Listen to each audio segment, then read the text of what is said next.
Well, hey everyone, it's Monday again. Welcome to the Monday Mindset here with Kevin DeShazo. Kevin, how are you? Lovely. Tracy, good morning. How was your weekend? It was really nice. Man, the weather's so good here. I'm in Oklahoma City as well as Kevin is too, and the weather has turned fall barely just right for me. I don't like to be cold, but it was just right. It's perfect. Yeah, what'd you guys do this weekend? You and your We family? had football games for our oldest boys, flag football. We had soccer for our 4-year-old, which is not really soccer, right? It's just herding cats. Spent some time with friends, so it was a good weekend. And you're right, fall weather is here, which is my favorite season. So it was a good weekend. Well, good. Us too. We went to a little pumpkin patch, saw my nephew play in a band there. That was fun. So it was very fallish to us too. So I'm glad to enter the fall season. Well, it's another Monday Mindset, and I know you're pumped. We have already talked today, and Kevin's excited about just some fun opportunities for himself. And I hope that you all that are watching are excited for the week. And if your mind isn't in the right place yet, we've got a great interview for you today. So Kevin, why don't you just set it up, and I'm going to actually get in the background and let your guests come on instead of me. Outstanding. I am excited to get this one rolling. We are joined this morning by one of my favorite people on the planet. His name is Mike Oppedahl, and Mike is the newly named president of GiANT. Mike, welcome, my friend, to the Monday Mindset. Thank you, Kevin. I'm stoked to be here, dude. You and I go way back. As you can tell by all the gray hair you have, we go way, way, way back. And dude, I'm just honored and privileged to be here with you on Monday morning. I love it, man. I'm fired up.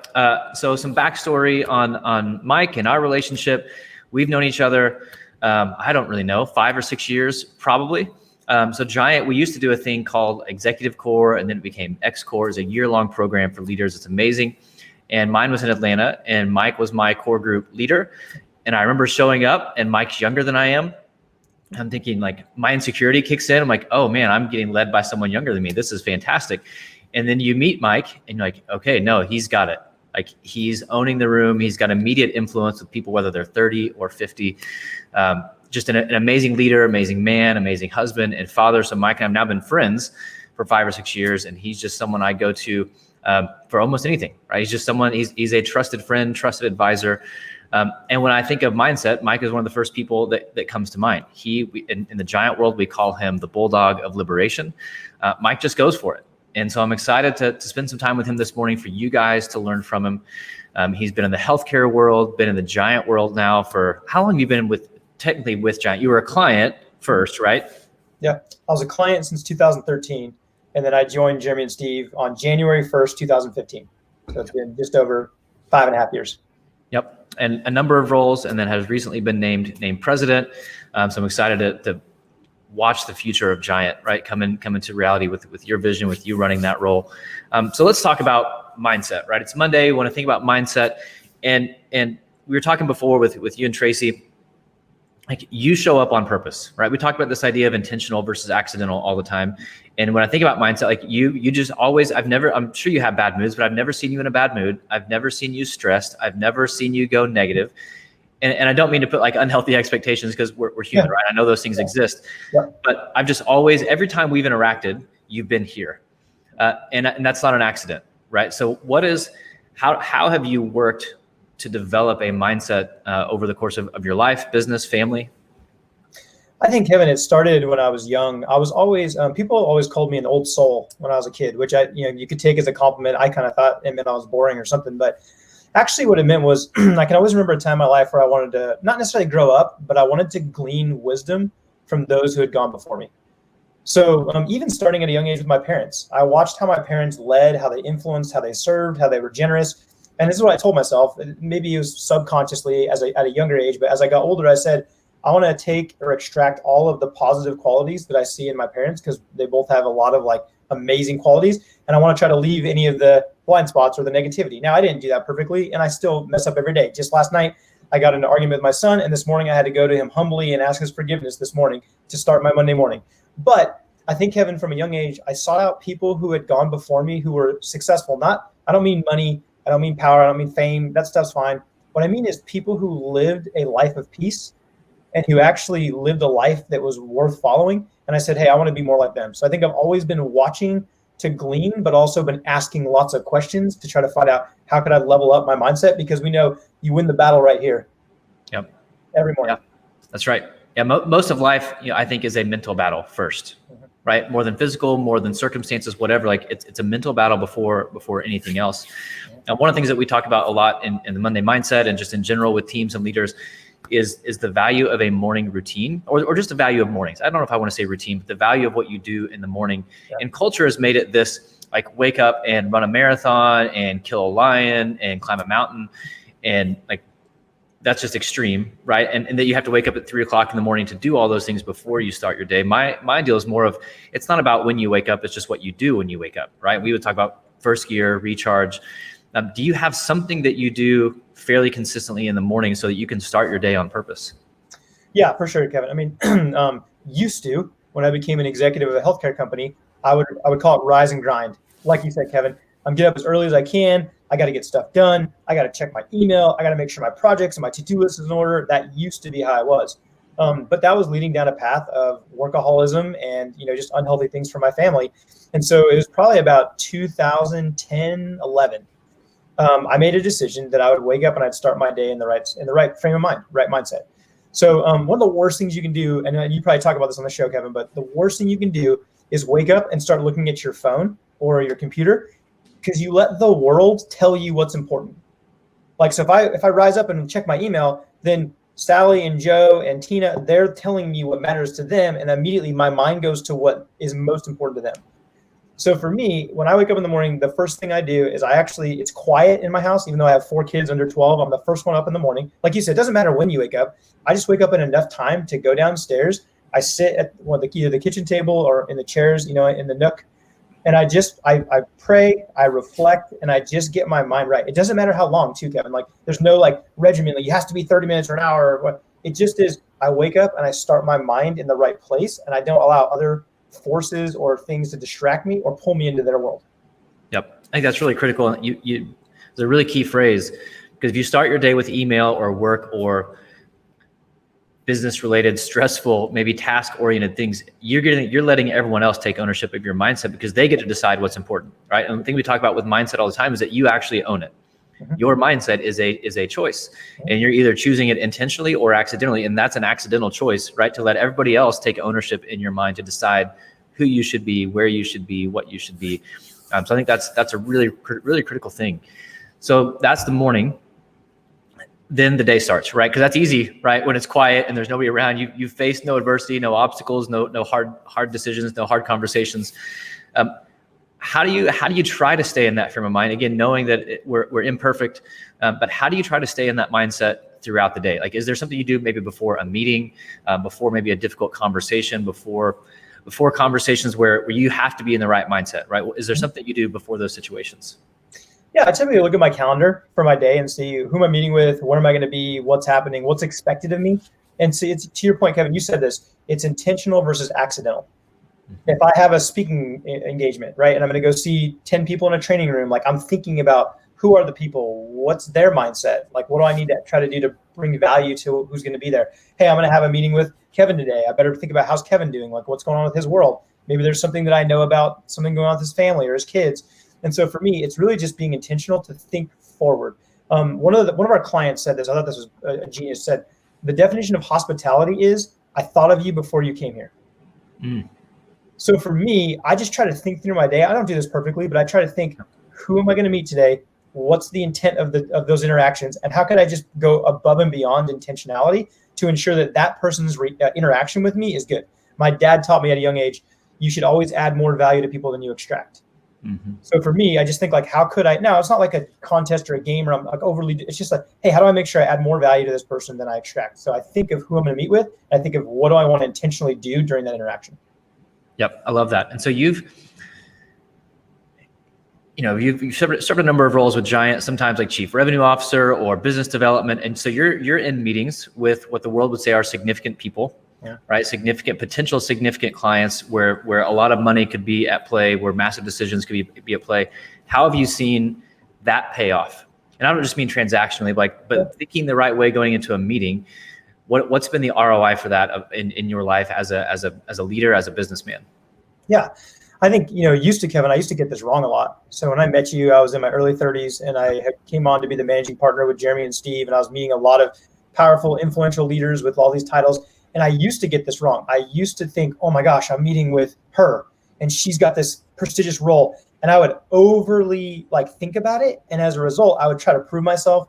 I would talk too much. I would maybe try to validate some things I've done. I would say, oh yeah, I know that. And over time, what I've had to do, Kevin, is realize we're all just blokes.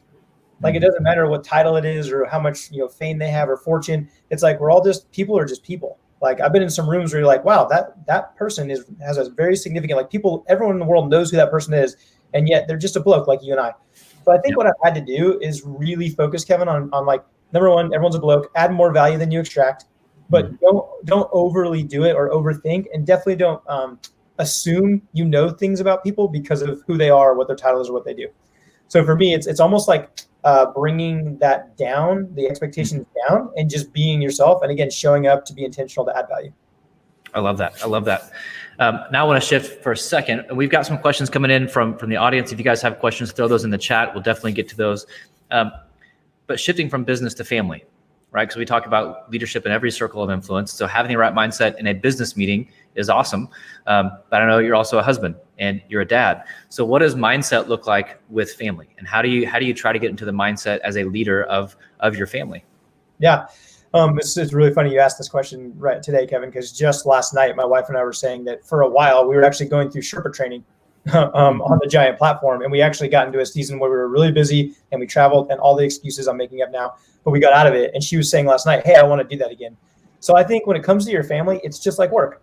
How do you want to be intentional? What do you want the outcome of your children's lives to be? How do you want your relationship to be with your spouse? So for example, we decided we've been married 13 years now. We decided early on date night is going to be important to us. So once a week, we're going to try to go for date night. Now, when the kids were younger, it was harder, but we got grandparents to help out, whatever. Now that they're older, they're pretty independent. But for us, we just said at least once a week we'll be intentional to invest in our marriage, and at least once a week we're going to be intentional to invest in our family. So it's informal for sure, Kevin, but also there's formal times where we say, hey, we're actually going to take an intentional action to meet and be intentional about what we're going to talk about to try to develop and raise up the character we want in our family. That's right. We talk about that with leaders and teams all the time, right? They're not going to, what we want for our team or for our family, they're not going to get that on accident, right? Hope is great, but it's not a strategy. It's not going to change people. We have to show up on purpose. I love that. So we got a question from the audience. It says, I want my team to be more positive. I try to model that, but I have a very negative guy on my team who seems to try to bring the rest of us down. How should I handle him? So you're trying to be positive, but you got negative Nelly on your team. How do we handle negative people when we're trying to create a path of a better mindset? Yeah. What I've found is that most people don't actually want to be negative. We say sometimes just because there's sand in your face doesn't mean someone kicked it there. It might just be the wind blowing. So most people don't wake up on a Monday morning and go, I don't want to have a fun day. I want to be negative. I want to bring everyone else down around me. That's not really what they think. Now, they may seem that way when they show up, but that's not what they actually think. So I would actually we have this tool called Go to the Source. Kevin, you know it. I would go to the source with that person and say, hey, what's going on? Is there something wrong? Try to understand, seek first to understand what's really going on. But whatever the situation is, say, hey, I really want to help you. I want to encourage you, and I want to support you and challenge you. I want to be a liberator for you, and I want to help you bring up your attitude and bring up that thing so that you can add more value to the team than you're extracting. Because again, I don't think they want to. Now, if their response to that is, I'm not negative, and they get even more defensive, then you have to tell them, hey, well, I've noticed that in meetings, or give them examples, but this is what's happening. Here's the scenario. The rest of us want to be positive. We actually want to get things done. We want to achieve together. And it seems like you're dragging us down. So again, if you don't want to be encouraged, then we might have to handle it another way. So I would say, give them a chance to be responsive and call them up and say, because typically folks would go, you know what, you're right. I've got some stuff going on. I really, whatever. This is what happened to me. Someone burned me in the past. Whatever the reason is, you can help them reconcile that and then call them up to say, don't you want to be a part of what the team's doing up here? That's right. I love it. So you're exactly right. Nobody's choosing to be negative, right? Now they're not. Their problem is they're not choosing to not be negative, right? But believe the best in that person, just as you would want for you, right? Because we all go through seasons where we don't have the right mindset, and we would want someone to not label us as negative or label us as difficult. label us as a problem. We want them to like reach out and help us and serve us and fight for us. And again, there may be seasons where that, or a situation where that person just needs to move on to something else. But if we can call them up, like you said, we can help them kind of see like, oh wait, I am negative and that's impacting everyone around me. I need to get better. Will you help me get better? And so it's, we talk about people all the time, and we tend to label people as difficult or as culture killers. It was like, people aren't, their behaviors are, right? So let's say Michael, the guy on your team, is Jeff, and well, Jeff's not a culture killer. It's his insecurity or his fears or his whatever's causing him to be negative. And if we can figure that out, then we can actually help him, which again is exactly what we would want. I think the last thing, Kevin, I would say is this though. Because sometimes folks go, no, you don't realize I've tried this for months or years. Mm-hmm. Here's what I'd say. Give everyone the opportunity to be responsive and call them up to who they can be. If they choose to be defensive and resistant over time, then you need to remove them from the team. Because the worst thing you can do to motivate somebody is by allowing bad behavior to continue. So I would say, again, give them a chance to be responsive, but explain during that go to the source conversation that, hey, if this doesn't change, then I'm going to have to remove you from the team. That's right. And that is fighting for their highest good and the highest good of the team, right? Because if we're saying this is the standard and we're consistently allowing this, well, then this is our new standard, right? And the team's going to go down to that standard because that's just what we're allowing. Johnny, this is a great question. This is always fun. What if my team leader, what if my boss is the one who is negative? Then what? Yeah. So just last week or 2 weeks ago, Bronson and I did the influence model on our live show on Thursday mornings called The Future of Work. So you can go watch that, Johnny, if you want. It's on the past live streams on Ascend on a platform. But what we said was, you need to do your job to earn influence. So if your leader is negative or the one bringing the negativity, your job is to go and figure out how to get character, chemistry, competence, credibility, and to build trust with them so that you can call them up. So we actually believe that leadership is nothing more than influence. So it's your job to increase your influence with a leader and then call them up to say, hey, this is what happens when you behave this way. But you have to make sure you have the influence first, because if you go to a boss that you don't have influence with and you try to call them up, they may see that as insubordinate, and then it gets worse for you. So build influence with a leader and then show them, again, I'm fighting for your highest possible good. You said it, Kevin. I'm fighting for the whole team and for you, Mr. Leader, Mrs. Leader. And I want to call you up to help you create a better environment so we can all thrive and you can win and we can win. That's right. And we, to your point, we always think of leadership as leading down, right? Boss the team. It's like, no, it's our job. If you are on a team, it's also your job to lead up really, really well and to fight for the highest possible good of your boss, of your leader. Leadership is a burden. That's not an excuse. That's not a reason for leaders to be bad or negative, but it's a burden, right? Every decision they make impacts a whole lot of people that we don't ever realize. And so if we can fight for them to help them see that they're being negative, figure out why they're being negative without shaming them, without gossiping to the team. Oh man, how much does he suck? I mean, can you believe he's always so negative? Well, that's not going to help, right? So to go to that person, go to the source, make sure you have the right influence. I love that, right? You can't lead up if you don't have the right influence with that person. And so you've got to understand where your influence is with them. I think that leads to another good point though, of, we talk a lot about multiplication, right? Multiplying leadership, multiplying self-awareness, multiplying all these things throughout an organization or culture. What advice would you give to a leader who's wanting to multiply mindset and a healthy mindset throughout their team and their organization? What advice would I give them to multiply? Mm-hmm. So the first thing is you cannot give that which you don't possess. So the first thing is you have to ensure you really do have a healthy mindset. Like, what are your rhythms? What are the things that you're doing to ensure you're bringing that health and that positivity to the team in the first place? And then I'd say you can start to do like what we're doing here. You actually get together with your team and you actually talk through, okay, here's some things, like, what do you guys do? Like, how do you make sure you start your day the right way, right? Are you making sure that you're not going straight to email? You're not allowing, other people or the fires that they're wanting you to put out to drive your day. So you actually have a dialogue with them about what kind of mindset do we want to bring? What do we want the culture of this team to be? And then how are we all going to do our part? There's actually a truth that they found, a psychological truth, that people have a desire to contribute. People actually have a desire to want to bring value and contribute to things. So I would say bringing the team together to go, hey, this is what we want to achieve as a team, and how is everyone going to do their part to ensure that's. So you said earlier, Kevin, hey, our team doesn't do negative mindset, or we don't do negativity. Like, here's a standard, right? You call people up to the standard, and then you invite them on the journey to go, here's how we're all going to play our role. Yep, I love that. I want to kind of build off of that as well. So it's a weird season, right? With COVID, there's a lot of change, a lot of stress, a lot of uncertainty, a lot of fear. And mindset, I think, is more critical in this season. It's always critical, right? Like mindset is so important. We're just starting to, I think, scratch the surface on that. We've talked about mindset for years with athletes, but I think we're realizing it just for everyday life for the rest of us, like how we think and believe really, really matters. I think especially during seasons of adversity, which everyone's going to face, right? We talk all the time. It doesn't matter how great your culture is or how great your leadership is, how great your business plan, you are going to face adversity, right? That's not a sign of unhealthy culture. That's just life. It happens. So how can we ensure, maybe too strong a word, but how can we make sure, try to do our best to maintain the right mindset in seasons of adversity when it's really easy for excuses? Yeah, but it's a pandemic. Yeah, but I'm furloughed. Yeah, but my spouse lost their job. Yeah, but like, how can we fight against the yeah, buts and still maintain a positive mindset for ourselves, for our team?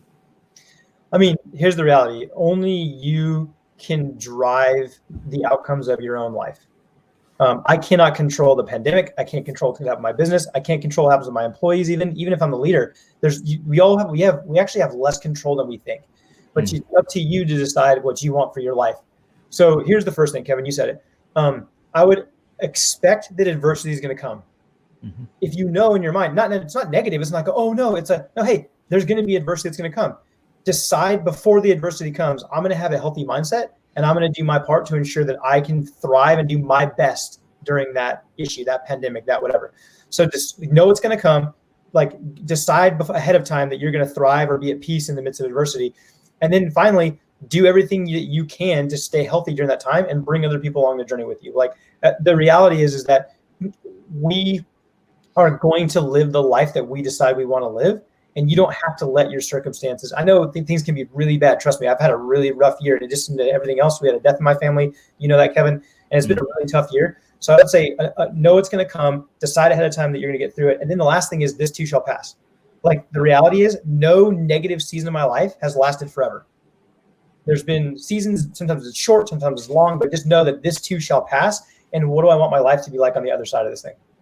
Yep. I love that. I think the story that you tell yourself, right, of who you are, of what's happening, shapes how you actually going to live. And I think it's easy for people to hear. And I've said this probably 100 times so far on Monday Mindset series, but that sounds difficult. That sounds cheesy. Control what you can control, whatever. The question I keep coming back to is, well, what's the alternative? Yeah. Right? To be negative, to be controlled by everything around you. It's like, well, that's not going to lead to anything good. So I love that. We hear all the time, if you can control it, don't worry about it. Yeah. If you can't control it, don't worry about it. Like, if you can control it, then control it. Like, go to work, get to doing something, and go create outcomes. If you can't control it, well, then what are we worrying? Like, worry is not leading to anything good. And so just own your mindset, own your perspective. And I think even too, like, we get to label things good or bad, right? Like, we decide this is negative. Well, maybe it's negative just because we gave that the label. Right. And a year from now, we actually like, you know what, that was a great learning opportunity. Like, that was actually that moment taught me a lot. It wasn't negative. I just labeled it negative. So if we can have, I think, learning, and this is a battle for me, trying to have perspective in the moment, because we always have, like, looking back, like, oh man, I wish I would have, but to try to have that perspective in the moment, I think is really critical. Yeah. Yeah. I mean, the saying is, the hindsight is 20/20 is the saying, because when we look back, it's like, oh, well, just know that whatever negative circumstance is going on right now, when you look back, you'll have that same, because there's a consistency in your life of, once you've been through it, you can look back. And I would say another thing, Kevin, you said this, but I've had more leaders tell me that they've learned the most in this last 6 months than ever before. So I'm talking to leaders all over the world, and they're saying this last 6 months, there's been some really good things that have come out of it. Like, they've already got perspective where this has been not, do they wish the pandemic happened? No, they wish that, but the reality is they've said, hey, it's given me a chance to slow down. I've had more time with my family. I've thought about my life differently. I've had time to reflect. So the reality is that there is a positive version of every negative story. So I know, like you said, it sounds cheesy. It's like, oh, there's always a silver lining. But the reality is, find it and live in that, or you'll be a victim to your circumstances. That's right. Because we're 6 months in, or however many months in, and you have a lot of people who are still complaining. Yeah, but this is so hard. But you have other people, like I said, they've gotten perspective already. They've worked to get better. They've invested in their family. They said, this isn't fun. Like, again, nobody's like, yes, pandemic, like, this is awesome. Right. It's like, it's here. Now what? Right. How do I, because I think the key for me is integrity, right? And if I say that I'm this, then I need to be this. Right? It's like, always, regardless of circumstances, because it's really easy to be this when things are going well, right? When the economy is flying high and all this is going on, like, oh man, that's easy to be a great leader when there's no adversity. But to say, like, no, this is who I am always, because your team's going to remember that. I think that's really critical for leaders. Like they're going to remember who you are in those difficult moments, and that's going to shape who your team becomes, right? Because if you leave the values or the standard during adversity, it's like you've lost the team. And that's not to shame any leaders. Like we're all imperfect, but realize like we have to set that standard. If we want our team to follow, we have to go first. Yep. You always say life's about the little things and the big things. I love what you said.